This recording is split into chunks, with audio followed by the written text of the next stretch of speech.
कितना अजीब है ना हमारा समाज। एक औरत के मां ना बन पाने पर सभी लोग उसी को जिम्मेदार ठहरा देते हैं कि इसी में कोई कमी होगी। कोई यह नहीं सोचता कि कमी मर्द में भी हो सकती है।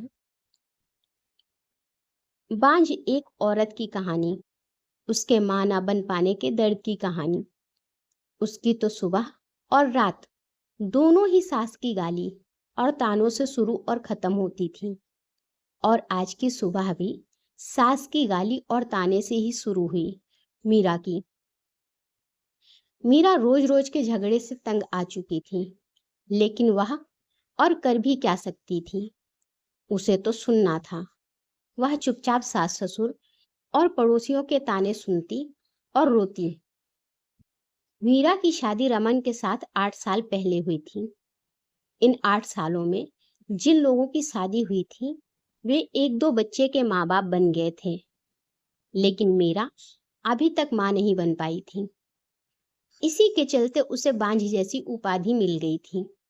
राह चलती औरतें भी मीरा को तरह तरह के ताने देती और बांझ कहकर चिढ़ाती। मीरा को यह सब बहुत खराब लगता, लेकिन वह किस किस का मुंह बंद करती। आखिर वे लोग भी तो ठीक ही कहते हैं। मीरा सोचती, मैं क्या करूं, अपना इलाज तो करा रही हूं। डॉक्टर ने लगातार इलाज कराने को कहा है, जो मैं कर रही हूं, लेकिन जो मेरे वश में नहीं है उसे मैं कैसे कर सकती हूँ।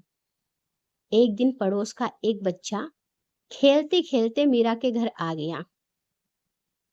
बच्चे को देख मीरा ने उसे अपनी गोद में बिठा लिया और उसे प्यार से चूमने लगी।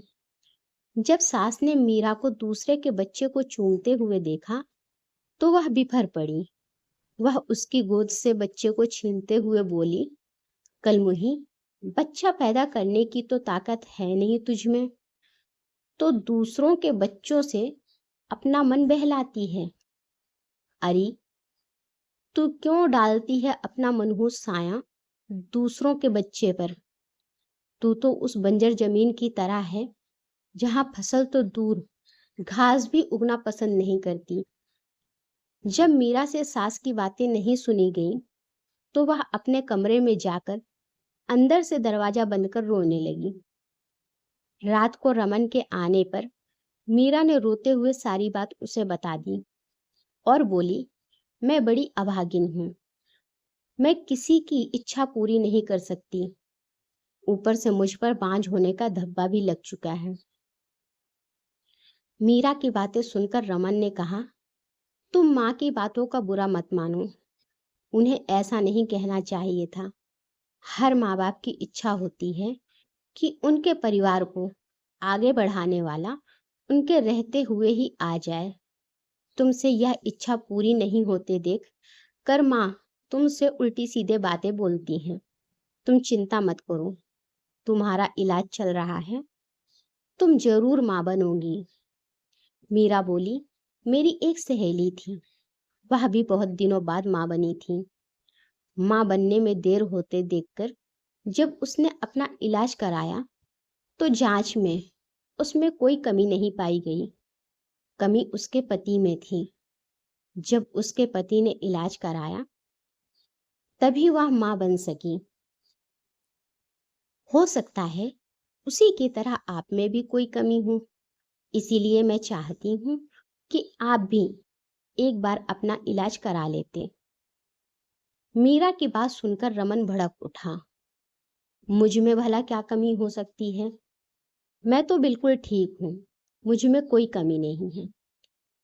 मेरी चिंता छोड़ो, तुम अपना अच्छी तरह से इलाज कराओ।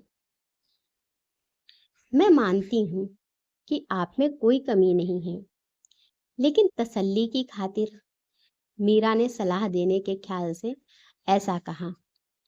लेकिन रमन ने उसकी बात को बीच में ही काट दिया। नहीं मीरा, तसल्ली वगैरह कुछ नहीं। मैंने कहा ना कि मुझ में कोई कमी नहीं है। रमन ने उसे डांट दिया। पति के भड़के मिजाज को देखकर मीरा ने चुप रहना ही उचित समझा। शहर के बड़े से बड़े डॉक्टर से उसका इलाज हुआ, फिर भी उसकी कोख सूनी ही रही। डॉक्टर ने जांच के दौरान उसमें कोई कमी नहीं पाई। देखो मीरा, रिपोर्ट देखने के बाद तुम में कोई कमी नजर नहीं आती। शायद तुम्हारे पति में कोई कमी होगी। तुम एक बार उसे भी इलाज कराने की सलाह दो। डॉक्टर ने उसे समझाया। अब मीरा को पूरा भरोसा हो गया था कि उसमें कोई कमी नहीं है। माँ बनने के लिए कमी उसके पति में ही है, लेकिन उसे कौन समझाए। उसे रमन के गुस्से से भी डर लगता था। एक दिन किसी ने मीरा की सास को बताया कि पास ही गांव के मंदिर में एक बाबा रहते हैं, जिसकी दुआ से हर किसी का दुख दूर हो जाता है। सास ने यह बात अपने बेटे रमन को बता दी और मीरा को बाबा के पास भेजने को कहा। रात को रमन ने मीरा से कहा, कल तुम मंदिर चली जाना। ठीक है, मैं चली जाऊंगी, लेकिन मैं डॉक्टर के पास गई थी। डॉक्टर ने मुझ में कोई कमी नहीं बताई। इसीलिए मैं चाहती हूँ कि आप भी एक बार अपना। डरते डरते मीरा कह रही थी, लेकिन रमन ने उसकी बात को अनसुना कर दिया। रमन, मैं कहीं नहीं जाऊंगा। तुम कल मंदिर में बाबा के पास चली जाना। ऐसा कहकर रमन सो गया। मीरा ने भी अपने माथे पर लगा बांझपन का धब्बा मिटाने के लिए बाबा के पास जाकर उनसे दुआ लेने की सोची। दूसरे दिन सवेरे नहा धोकर वह बाबा के पास चली गई।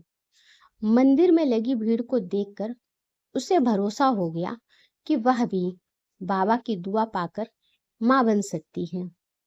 मीरा बाबा के पैरों पर गिर पड़ी और कहने लगी, बाबा, मेरा दुख दूर करें।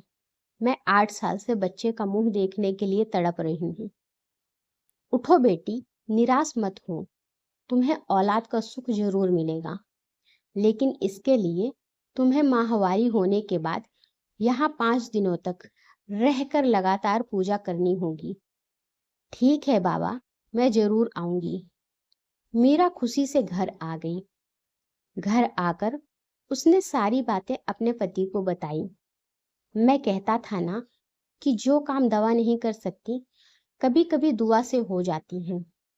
बाबा की दुआ पाकर अब तुम जरूर मां बनोगी, ऐसा मुझे भरोसा है। तुम ठीक समय पर बाबा के पास चली जाना। रमन ने खुश होते हुए कहा। मीरा अब बेसब्री से माहवारी होने का इंतजार करने लगी। कुछ दिन बाद उसे माहवारी हो गई। माहवारी पूरी होने के बाद मीरा बाबा के पास गई। उसे देखते ही बाबा ने कहा, बेटी, जैसा कि मैंने तुम्हें पहले भी कहा था कि यहीं रहकर 5 दिनों तक लगातार पूजा करनी पड़ेगी, तभी तुम मां बन सकोगी। जी बाबा, मैं रहने के लिए तैयार हूँ, मीरा ने कहा। ठीक है, अभी तुम अंदर चली जाओ। रात से तुम्हारे लिए पूजा करनी शुरू करूंगा। अपनी चाल को कामयाब होते देख बाबा मन ही मन खुश होते हुए बोला। रात को बाबा ने मीरा से कहा, बेटी, इस पूजा के दौरान कोई भी देवता खुश होकर तुम्हें औलाद दे सकता है। इसके लिए तुम्हें सब कुछ चुपचाप सहन करना पड़ेगा, नहीं तो तुम कभी माँ नहीं बन पाओगी। जी बाबा, मैं सब कुछ करने को तैयार हूँ, बस मुझे औलाद हो जानी चाहिए। मीरा के इतना कहने के बाद बाबा उसे एक कोठरी में ले गए, जहाँ हवन कुंड बना हुआ था। उसमें आग जल रही थी। बाबा ने उसे वहीं पर बिठा दिया और वह भी बैठकर जाप का नाटक करने लगा। कुछ देर तक जाप का नाटक करने के बाद बाबा ने कहा, मीरा, देवता मुझ में समा चुके हैं। वह तुम्हें औलाद का सुख देना चाहते हैं। इसीलिए तुम चुपचाप अपने बदन के सारे कपड़े उतार दो और औलाद पाने के लिए मेरे पास आ जाओ। वह तुम्हें दुआ देना चाहते हैं।